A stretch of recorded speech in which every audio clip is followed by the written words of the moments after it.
fascinent, nous attendrissent. Ils nous subjuguent, nous épatent. Ils nous subliment de temps à autre, nous apaisent souvent. Ils sont parfois d'improbables compagnons. Certains ont choisi d'en faire leur partenaire de vie au quotidien. C'est le cas d'Audrey. Ça, c'est la ration quotidienne? Matin et soir. Je mets 1 litre d'orge cassée et 1 litre de maïs cassé. Et comme c'est des céréales, comme moi avec mon lait, je mets beaucoup d'eau.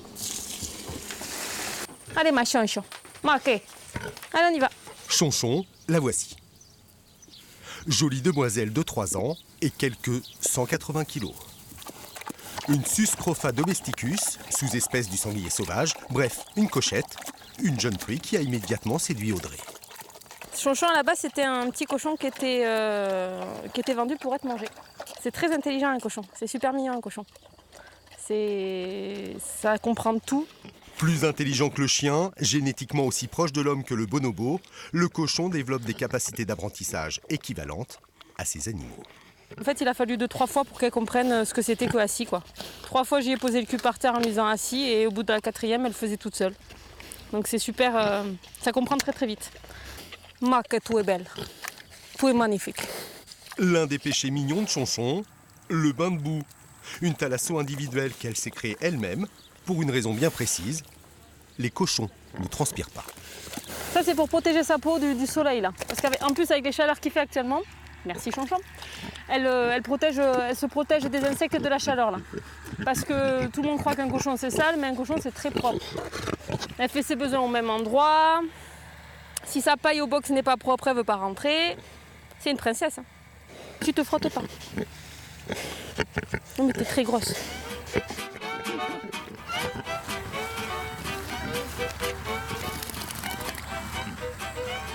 Élevé à la ferme, Chonchon s'est parfaitement intégré dans son environnement, un peu trop même parfois. J'ai du cochon-chien là. Elle a été élevée avec les chiens. Donc on a dû faire une séparation au bout d'un moment parce qu'elle était un petit peu amoureuse du rot et il n'en pouvait plus, mais... Sa mauvaise vue est largement compensée par une ouïe et un odorat bien supérieurs aux nôtres. Demeure son caractère, bien affirmé et décidé.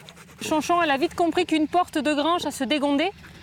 Et vu qu'elle a une force incroyable dans le groin, en fait, elle a trouvé le système de mettre son groin sous les portes et de dégonder les portes pour pouvoir rentrer dans l'écurie et aller manger le grain des chevaux.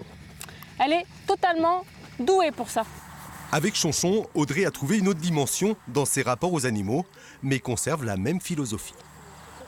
Quand je suis là, ils apprécient ma présence parce que je les envahis pas et c'est toujours comme ça que j'ai conçu mon lien avec les animaux. Que ce soit un cochon, un cheval, un chien, je considère qu'il ne faut pas l'envahir mais qu'il faut tout faire pour le rendre le plus heureux possible.